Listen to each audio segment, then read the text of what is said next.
Hello everyone, मेरा नाम प्रियंका दांगी है और आप मेरे चैनल टारगेट एमपीपीएससी विद प्रिया पर हैं। हम एमपीपीएससी का न्यू सिलेबस जो है उसमें पेपर सेकंड का पार्ट ए यानी पार्ट फर्स्ट कवर कर रहे हैं और हमारी यूनिट फर्स्ट पिछले वीडियोस में कंप्लीट हो चुकी है। अब आज से हम सेकंड यूनिट स्टार्ट कर रहे हैं और सेकंड यूनिट में पहला टॉपिक है हमारा भारतीय निर्वाचन आयोग। ठीक है, चलिए तो देखते हैं। इसके कुछ फैक्ट हैं, हम पहले वो देख लेते हैं, तो वो आपके प्री और मेंस दोनों के लिए इंपॉर्टेंट होंगे, क्योंकि प्री में यहां से क्वेश्चन बन के आ जाता है और मेंस में यहां से 3 नंबर के क्वेश्चन कोई आपसे पूछा जा सकता है। लेकिन जो फैक्ट होंगे वहां से 3 नंबर के ही बनेंगे। लॉन्ग आंसर यहां से क्या बनेंगे वो हम अभी देख लेंगे। ठीक है, चलिए स्टार्ट करते हैं। तो ये भारतीय निर्वाचन आयोग ये क्या है? एक संवैधानिक संस्था है। संवैधानिक संस्था मतलब संविधान में इसका वर्णन है। ठीक है, वैसे तो ये आपके प्री के सिलेबस में भी ये टॉपिक है, भारतीय निर्वाचन आयोग, राज्य निर्वाचन आयोग। हमें यहाँ पे मेंस में राज्य निर्वाचन आयोग नहीं लिखा है, सिर्फ भारत निर्वाचन आयोग लिखा है, तो इसलिए हम सिर्फ भारतीय निर्वाचन आयोग देखेंगे यहाँ पे। ठीक है, तो ये संवैधानिक संस्था है। अब संवैधानिक संस्था है तो संविधान में कहीं तो वर्णन होगा इसका। तो भारतीय निर्वाचन आयोग का आर्टिकल 324(1) यानी 324 के खंड 1 में कहा गया है कि एक निर्वाचन आयोग होगा जो संसद के सदस्यों का और प्रत्येक राज्य का जो विधानमंडल होता है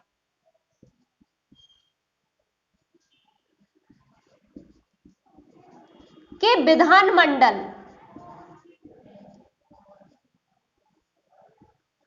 के सभी निर्वाचन करवाता है,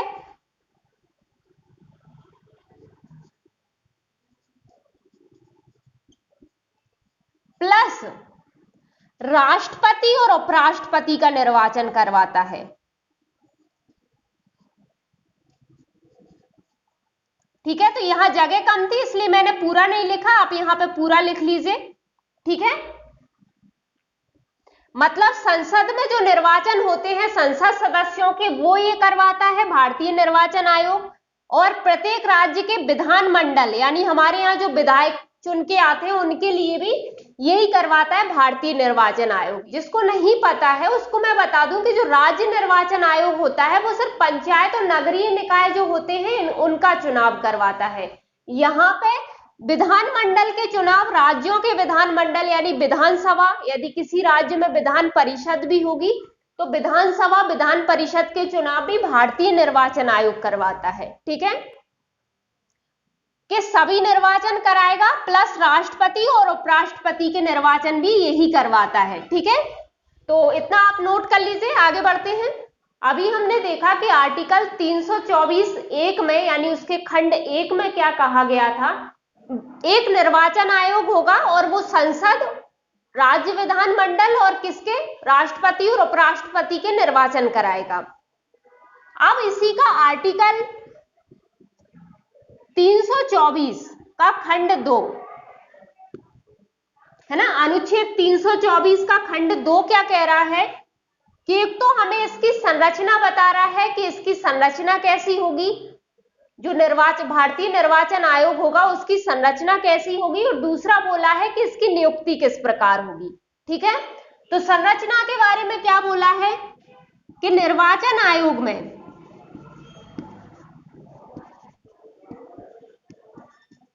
में एक मुख्य निर्वाचन आयुक्त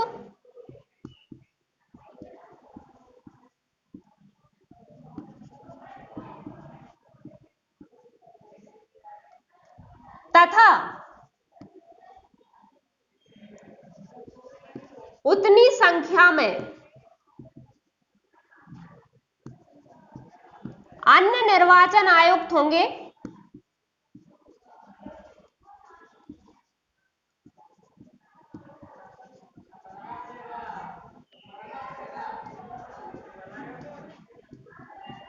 जितनी राष्ट्रपति तय करें।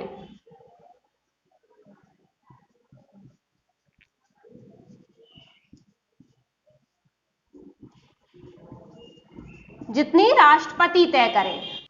ठीक है, आर्टिकल 324 के सब आर्टिकल 2 में हमसे क्या कहा गया है कि निर्वाचन आयोग में एक मुख्य निर्वाचन आयुक्त होगा, मतलब एक मुख्य निर्वाचन आयुक्त तो जरूर होंगे, चीफ इलेक्शन कमिश्नर, और उतनी संख्या में अन्य निर्वाचन आयुक्त होंगे जितनी कौन तय कर रहे हैं, राष्ट्रपति। ठीक है, इसमें आगे भी कहा गया है कि ये जो मुख्य निर्वाचन आयुक्त और अन्य निर्वाचन आयुक्त होंगे, इनकी नियुक्ति संसद जो विधि बनाएगी उस विधि के अनुसार राष्ट्रपति करेंगे।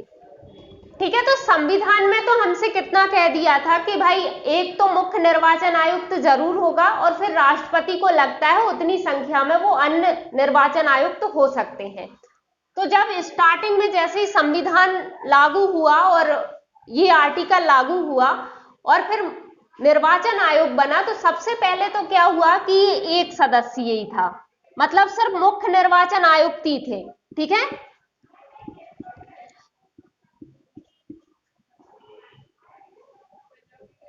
तो ये प्रारंभ में तो कैसा था, एक सदस्यीय ही था।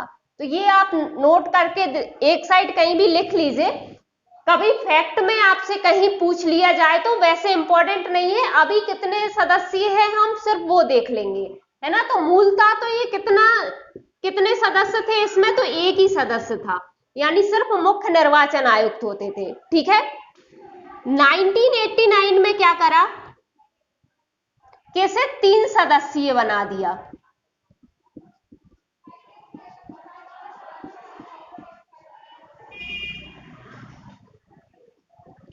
फिर 1990 में इसे फिर से एक सदस्यीय कर दिया।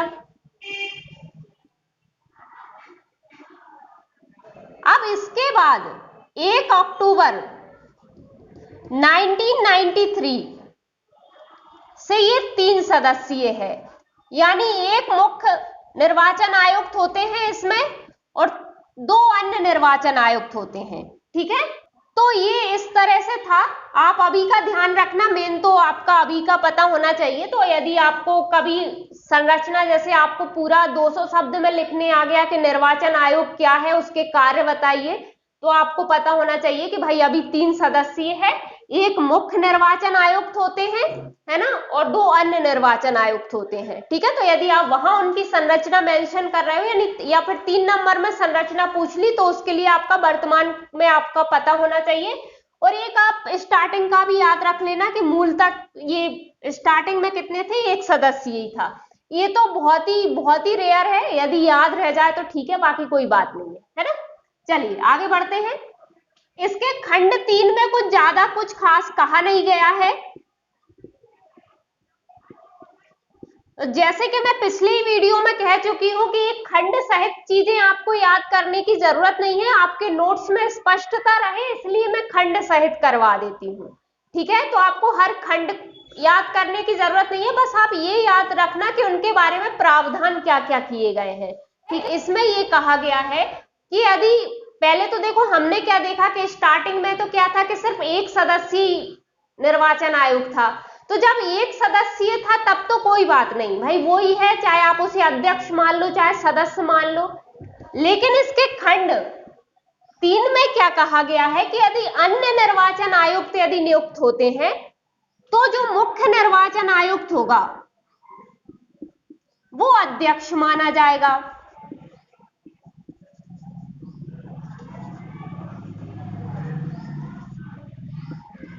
है ना, तो निर्वाचन आयोग का अध्यक्ष कौन हो जाएगा, मुख्य निर्वाचन आयुक्त। कब, जब यदि अन्य निर्वाचन आयुक्त भी नियुक्त होते हैं तब। ठीक है, वैसे तो फिर ये एक सदस्यीय था तो एक ही था, कोई बात ही नहीं थी, है ना। तो यदि अब 3 सदस्यीय है तो जो मुख्य निर्वाचन आयुक्त होगा वो अध्यक्ष माना जाएगा और बाकी 2 सदस्य माने जाएंगे। ठीक है भाई, अध्यक्ष को अध्यक्ष के हिसाब से पावर मिलेगी ना, तो वो इसलिए उन्होंने स्पष्ट किया है। इसी आर्टिकल के खंड 4 में क्या कहा गया है कि ठीक है, एक मुख्य निर्वाचन आयुक्त होगा और अन्य निर्वाचन आयुक्त होंगे, लेकिन सिर्फ इतने बड़े उसका निर्वाचन सिर्फ ये 2-3 लोग मिलके तो कर नहीं पाएंगे, है ना। तो इसलिए क्या कहा गया है कि आप निर्वाचन आयोग के परामर्श करके राष्ट्रपति क्या कर सकते हैं, प्रादेशिक निर्वाचन आयुक्त की भी नियुक्ति कर सकते हैं। ठीक है, तो क्या कहा गया है कि भाई जो राष्ट्रपति होंगे वो इस निर्वाचन आयोग से परामर्श करके जितने उन्हें जरूरी लगता है, मतलब भाई इससे परामर्श कर रहे हैं तो यही बताएगा कि हमको कितने प्रादेशिक आयुक्त चाहिए, तो उतने प्रादेशिक आयुक्तों की नियुक्ति कर देते हैं राष्ट्रपति। ठीक है,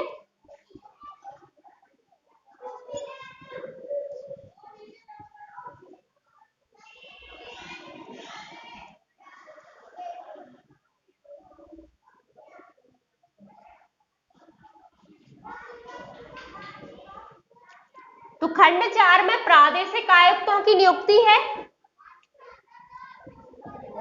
कौन करता है? राष्ट्रपति करते हैं। ठीक है, किसके परामर्श से? इस निर्वाचन आयोग के परामर्श से इसी की सहायता के लिए जितने प्रादेशिक आयुक्त चाहिए होते हैं ये इनको नियुक्त कर देते हैं। ठीक है, अब आर्टिकल 324 के खंड 5 क्या कहता है वो देख लेते हैं। इसमें कहा है कि जो निर्वाचन आयोग होता है उसके जो निर्वाचन आयुक्त होते हैं, मतलब चाहे तो वो मुख्य निर्वाचन आयुक्त हो चाहे अन्य हो, तो सभी निर्वाचन आयुक्त जो होते हैं व प्रादेशिक आयुक्त जो होते हैं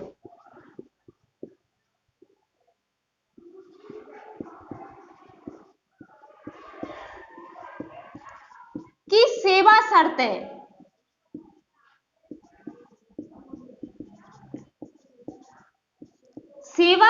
व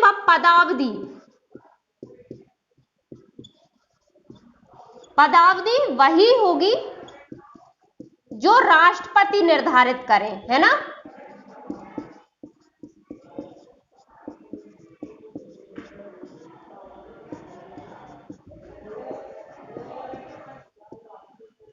लेकिन संसद द्वारा बनाई गई विधि के अधीन रहकर, है ना।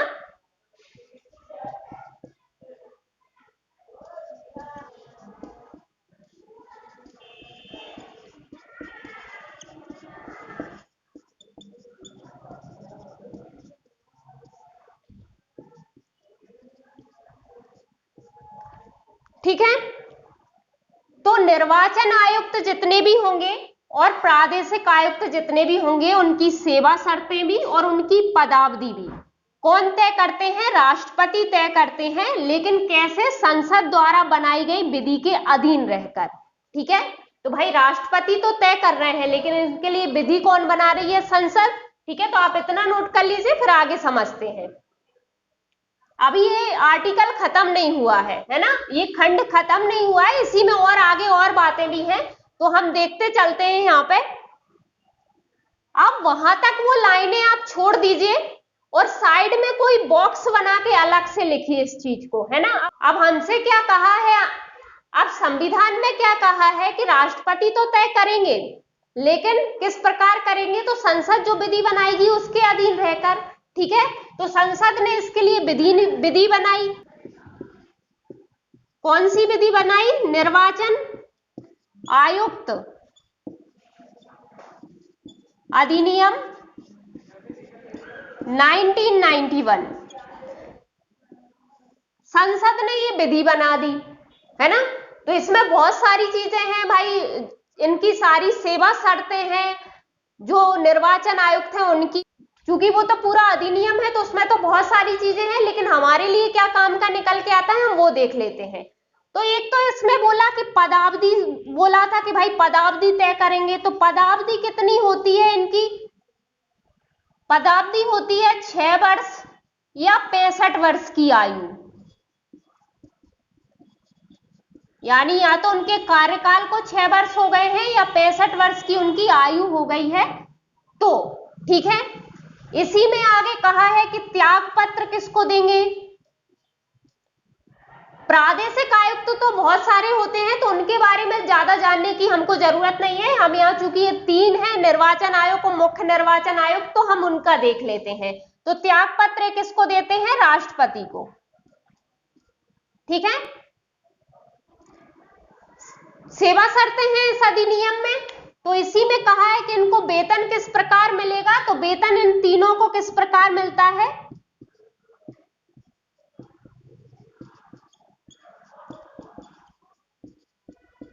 तीनों के जो वेतन भत्ते होते हैं वो तीनों के ही एक समान होते हैं, है ना।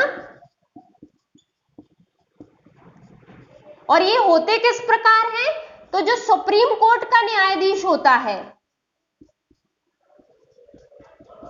के समान होते हैं,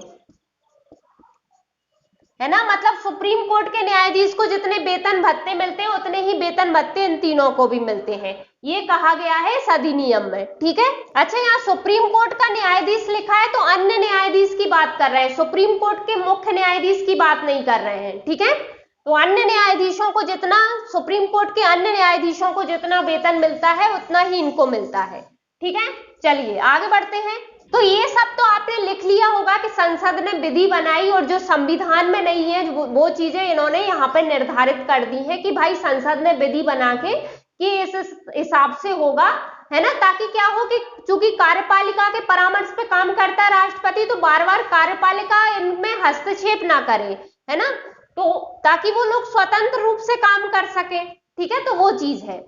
अब ये तो आपने साइड में बॉक्स बना के लिखा होगा। अब इसी अनुच्छेद में आगे लिखिए परंतु लिखकर, वो अनुच्छेद का आगे का ही पार्ट है, ठीक है। अब वो सब तो जैसा मैंने कहा कि आप साइड में बॉक्स बना के लिखिए, तो आपने उस तरह लिखा होगा। अब इसी अनुच्छेद को आगे कंटिन्यू कर रहे हैं हम, ठीक है। कि ठीक है भाई, सेवा शर्तें पदावधि सब संसद विधि बनाकर तय करेगी, लेकिन संविधान में कुछ चीजें स्पष्ट कर दी हैं, जैसे कि इसने कहा है कि जो मुख्य निर्वाचन आयुक्त होगा, क्योंकि भाई उनकी स्वतंत्रता के भी तो कोई प्रावधान होने चाहिए ताकि वो एक स्वतंत्र निकाय के रूप में काम कर सके, ठीक है। तो इन्होंने कहा है मुख्य निर्वाचन आयुक्त जो होगा, तो इसको यानी मुख्य निर्वाचन आयुक्त को उसी रीति व उन्हीं आधारों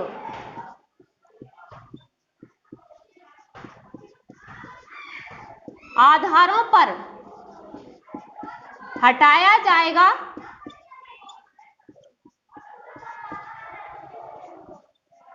जिन पर सुप्रीम कोर्ट के न्यायाधीश को हटाया जाता है।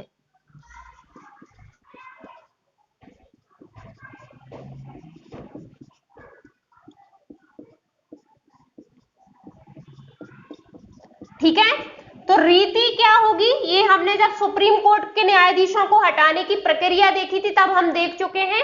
आधार क्या होंगे, साबित कदाचार और असमर्थता, ठीक है। तो इन दो आधारों पर, और रीति हमने जब सुप्रीम कोर्ट के न्यायाधीशों को हटाने की प्रक्रिया देखी थी, तो आप पिछले वीडियो में जहां सुप्रीम कोर्ट टॉपिक हम कवर कर रहे हैं वहां जाके आप देख लीजिए, ठीक है। तो यहां दोबारा बताने की जरूरत नहीं है ना।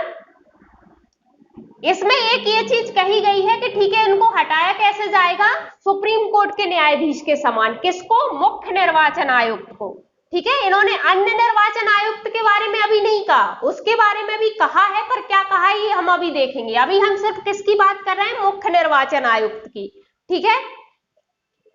इसी मुख्य निर्वाचन आयुक्त के लिए कहा है कि इसकी नियुक्ति के बाद सेवा शर्तों में कोई अलाभकारी परिवर्तन नहीं किया जाएगा।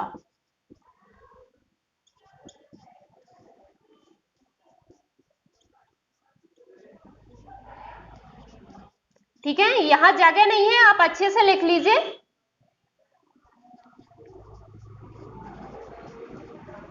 यदि आपको यहां नहीं दिख रहा हो तो मैं बता देती हूं कि इस मुख्य निर्वाचन आयुक्त के बारे में ही संविधान ने कहा है कि इसकी नियुक्ति के बाद इसकी सेवा शर्तों में कोई भी अलाभकारी परिवर्तन नहीं किया जाएगा, मतलब जिससे उसको नुकसान पहुंचे, ऐसा कोई परिवर्तन आप विधि बना के नहीं कर सकती, संसद भी या राष्ट्रपति भी, कोई भी, ठीक है। तो ये स्पष्ट कर दिया। हालांकि जो इसमें सिर्फ मुख्य निर्वाचन आयुक्त के लिए कही थी ये बात, लेकिन जो अधिनियम बना है ना उसमें कहा है कि अन्य निर्वाचन आयुक्त जो होते हैं उनकी भी आप अलाभकारी परिवर्तन उनकी नियुक्ति के बाद भी नहीं होते हैं, ठीक है। तो ये हमारा मुख्य निर्वाचन आयुक्त के बारे में कहा है। इसी अनुच्छेद में और आगे क्या कहा है वो देखते हैं। ये आप इस तरह पॉइंट बना के लिख लीजिए, मेरे ख्याल से आपको ज्यादा स्पष्टता रहेगी, इसलिए मैंने इस हिसाब से लिखा है। ठीक है, नोट करिए इसको।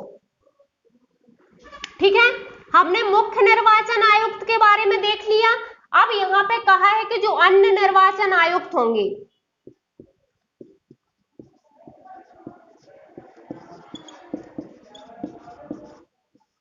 प्लस जो प्रादेशिक आयुक्त नियुक्त हो रहे थे,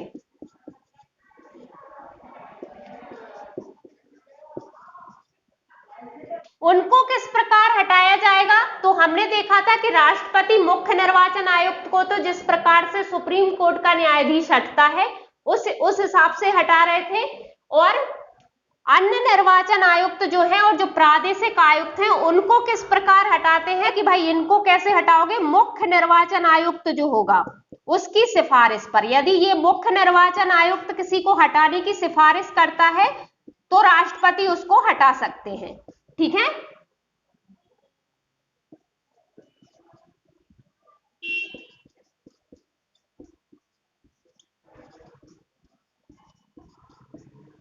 ठीक है।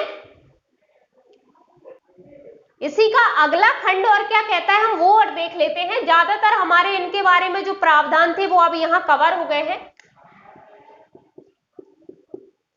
आर्टिकल 324 का खंड 6 ये क्या कहता है, इसमें कहा है कि जब निर्वाचन आयोग, मतलब ये वाला जो निर्वाचन आयोग है वो ऐसा अनुरोध करे,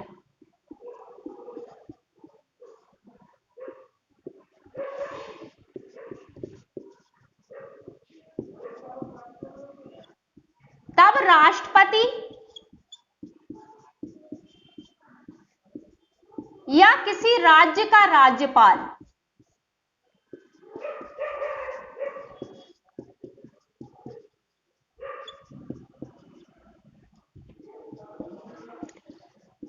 निर्वाचन आयोग या प्रादेशिक आयुक्तों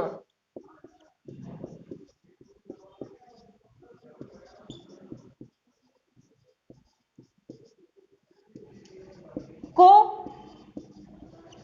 उतने कर्मचारी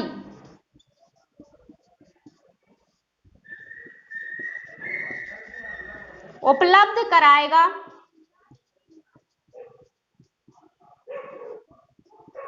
जितने खंड 1 द्वारा निर्वाचन आयोग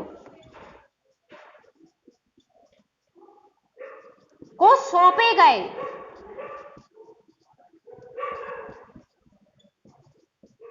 कार्यों को पूरा करने हेतु आवश्यक है।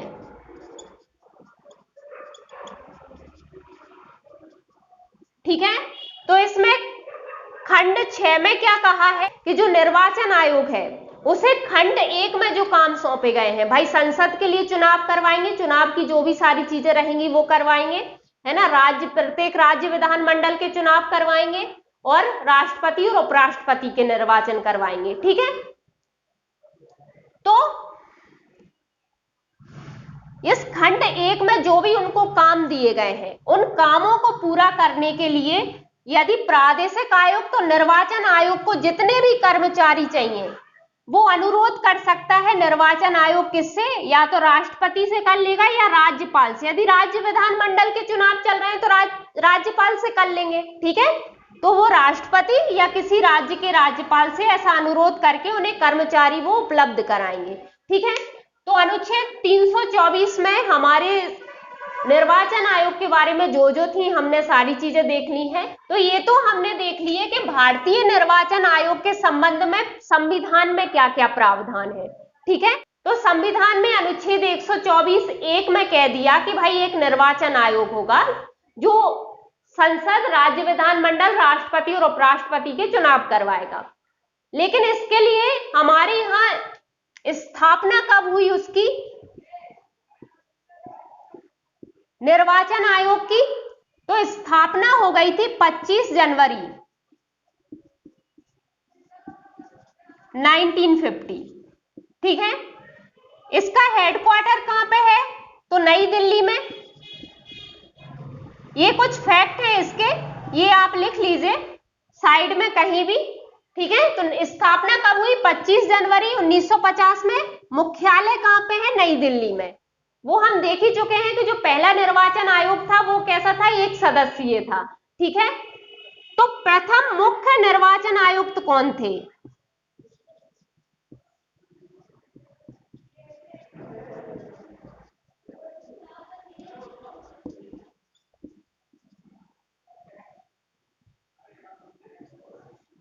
ये थे सुकुमार सेन,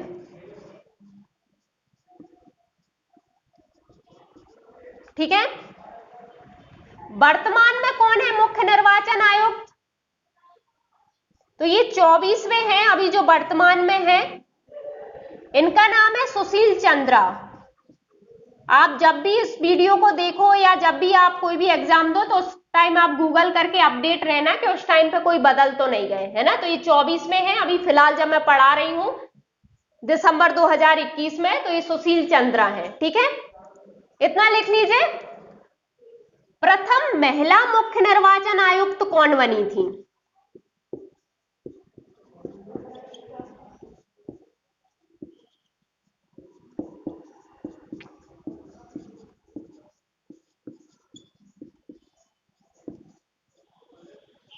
ठीक है, तो प्रथम महिला मुख्य निर्वाचन आयुक्त भी रह चुकी हैं, वो कौन है? VS रमा देवी।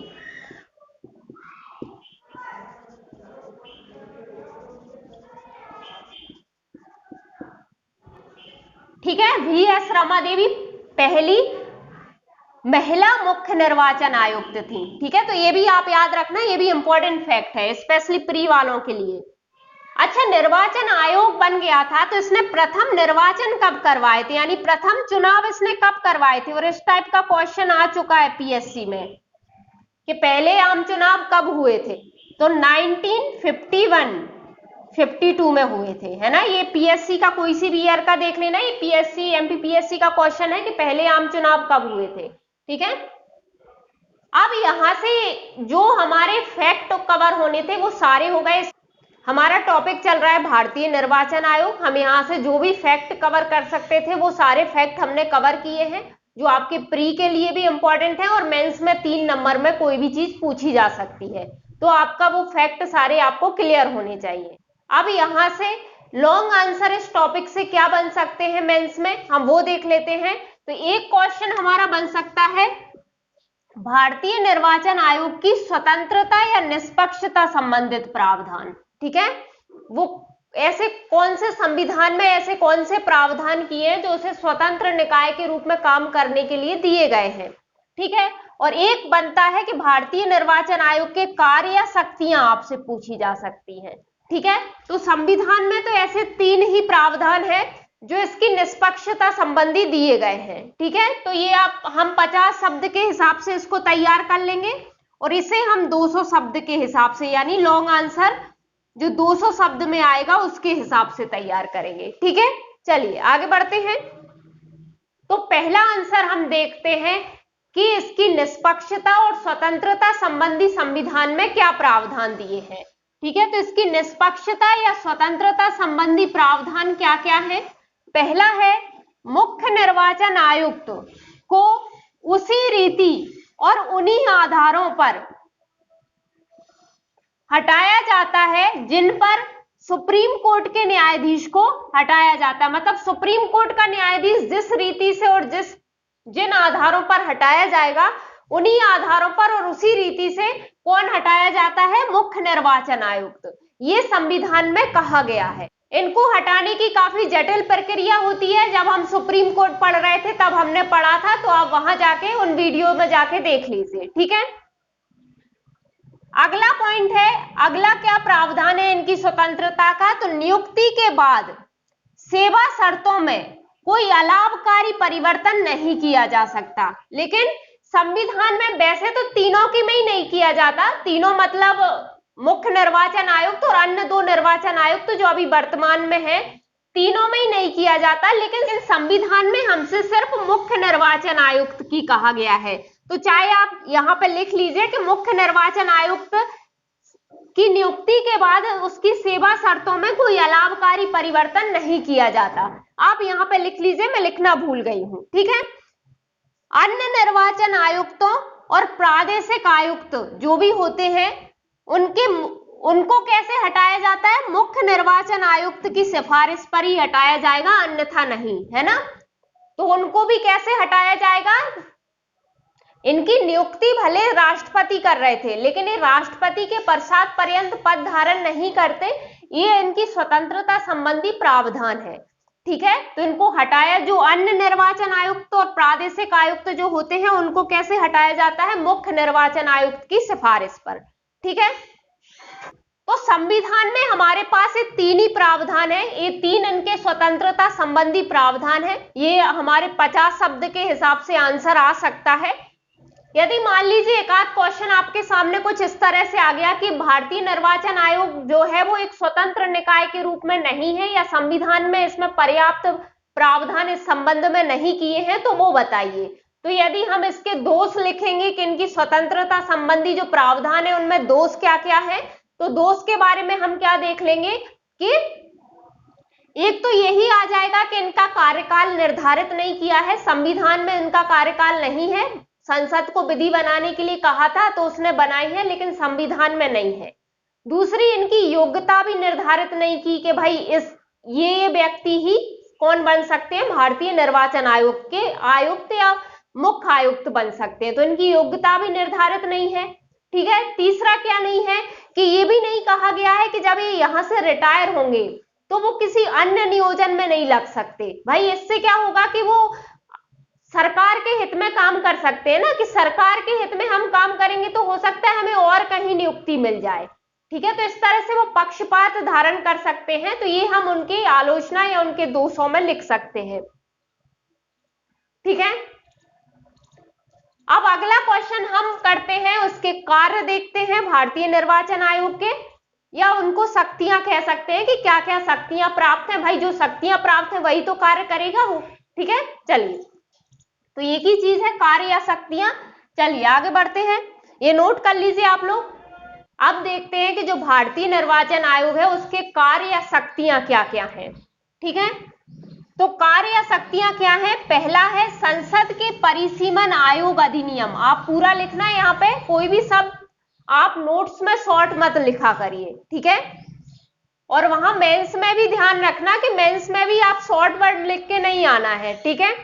यहां मैं लिख देती हूं, ठीक है। तो संसद के परिसीमन आयोग अधिनियम जो है के आधार पर समस्त भारत के निर्वाचन क्षेत्रों के भूभाग का निर्धारण करना। तो इसमें क्या कहा गया है कि जो संसद का जो परिसीमन आयोग अधिनियम होगा उसके आधार पर जो समस्त भारत के जो निर्वाचन क्षेत्र होंगे उनके भूभाग का निर्धारण करना, ठीक है। तो जितने निर्वाचन क्षेत्र परिसीमन आयोग ने बढ़ाए हैं, जनसंख्या, संसद क्या करती है? परिसीमन आयोग का गठन करती है। लास्ट 2002 में बना था परिसीमन आयोग, उसके बाद नहीं बना है, ठीक है। तो परिसीमन आयोग बनता है, वो जनसंख्या के आधार पर निर्वाचन क्षेत्रों का निर्धारण करता है कि भाई इतनी सीटें बढ़ गई हैं, जनसंख्या इतनी बढ़ गई है, तो इतने पे एक प्रतिनिधि होगा, इस तरह से वो निर्धारण करता है। तो जिस तरह से निर्वाचन क्षेत्रों का निर्धारण होता है उसी के हिसाब से भूभाग का निर्धारण कौन करता है? निर्वाचन आयोग करता है, ठीक है। समझ में आ गया? तो ये क्या करेगा? समस्त भारत के जो निर्वाचन क्षेत्र होंगे उनके लिए भूभाग का निर्धारण करेगा कि भाई एक निर्वाचन क्षेत्र कितने बड़े एरिया में आएगा, ठीक है, वो चीज है। दूसरा कार्य क्या है कि समय समय पर निर्वाचक नामावली तैयार करना, जो निर्वाचक नामावली होती है उसे तैयार करना और योग्य मतदाताओं को पंजीकृत करना। भाई आप 18 साल के हो जाते हो तो आपको मतदाता के रूप में पंजीकृत कर लिया जाता है, आपको वोटर आईडी दे दी जाती है। तो ये काम भी कौन करता है? भारतीय निर्वाचन आयोग, ठीक है। चलिए आगे देखते हैं, आगे क्या शक्तियां हैं इसकी। अगला कार्य क्या है? तो निर्वाचन की तिथि यानी निर्वाचन की तारीख और समय सारणी का निर्धारण करना कि भाई किस किस कितने चरणों में होंगे, किस किस क्षेत्र में किस किस तारीख को होंगे, ये सब तैयार करना, ठीक है। ये सब का निर्धारण करना और नामांकन पत्र उसके पास जो भी आते हैं, है ना, उनका क्या करना? परीक्षण करना। जो भी नामांकन आप भर रहे हो चुनाव लड़ने के लिए उनका परीक्षण करता है, ठीक है, कि उनमें कोई जैसे कि भाई रहता है ना कि आप अयोग्य ठहराए गए हो तो आपने नामांकन नहीं किया है तो उसको रिजेक्ट करना, इस तरह से, है ना। राजनीतिक दलों को मान्यता प्रदान करना, है ना, जो राजनीतिक दल होते हैं उनको मान्यता देना कि आप राष्ट्रीय लेवल के हो कि राज्य लेवल के हो, ठीक है, या क्षेत्रीय राजनीतिक दल, इसका एक एक अपना अपना क्राइटेरिया होता है, उसके आधार पर ये इनको मान्यता देना, है ना, और इनको चुनाव चिन्हों का आवंटन करना। चुनाव चिन्ह भी कौन देता है? भारतीय निर्वाचन आयोग, ठीक है। अब इसी में यदि कोई विवाद होता है, मतलब या तो राजनीतिक दलों को मान्यता देने में कोई चुनाव हो रहा है या चुनाव चिन्ह देने के मामले में कोई भी विवाद हो रहा है, तो उसके समाधान के लिए ये न्यायालय की तरह काम करता है। मतलब उसका समाधान करने के लिए यदि ये क्या करेगा, ये एक इस प्रकार की इसकी अर्ध न्यायिक शक्ति होती है, तो ये न्यायालय की तरह काम करता है इसके ये ऐसे विवादों को सुलझाने के लिए, ठीक है। चलिए आगे देखते हैं, आगे इसकी क्या शक्तियां और क्या कार्य हैं, इतना आप नोट कर लीजिए। अगला कार्य क्या है भारतीय निर्वाचन आयोग का? तो निर्वाचन व्यवस्था से संबंधित विवाद, मतलब निर्वाचन व्यवस्था से संबंधित कोई भी विवाद होता है तो उसकी जांच के लिए ये अधिकारी की नियुक्ति करेगा, ठीक है। ये हो गया भाई, निर्वाचन संबंधी जो भी काम है वो सब कर रहा है, ठीक है। तो यदि कोई व्यवस्था से संबंधित कोई विवाद हो रहा है तो उसकी जांच के लिए अधिकारी भी वही नियुक्त करता है। अगला कार्य है निर्वाचन के समय आचार संहिता निर्मित करना, मतलब जो राजनीतिक दलों के लिए और जो उम्मीदवारों के लिए जो राजनीतिक संहिता लागू की जाती है उसे लागू करना, उसका निर्धारण करना कि भाई क्या क्या काम प्रतिबंधित रहेंगे, क्या आप किस तरह से आप प्रचार करोगे, किस तरह के नियमों को आप फॉलो करोगे, है ना। तो ये सबका निर्धारण आचार संहिता के रूप में कौन करता है? भारतीय निर्वाचन आयोग करता है, ठीक है। अगला कार्य क्या है भारतीय निर्वाचन आयोग का? तो निर्वाचन के समय राजनीतिक दलों की नीतियों, मतलब राजनीतिक दल सारे जो भी होते हैं उनकी जो भी नीतियां होंगी उनके प्रचार के लिए रेडियो और टीवी कार्यक्रमों की सूची तैयार करना। इनको क्या करता है? एक समय बांट देता है सब राजनीतिक दलों को कि इतने टाइम के लिए इस समय आप दिखाओगे अपनी जो भी प्रचार संबंधी जो भी चीजें होंगी, फिर अगले दल को भी देता है ताकि सब किसी के साथ भेदभाव ना हो, सबको बराबर इक्वली उनको टाइम मिल सके, ठीक है। तो वो चीज है, तो ये होगा, इनको नोट कर लीजिए। फिर आगे बढ़ते हैं, इसे हम 200 शब्द के हिसाब से देख रहे हैं।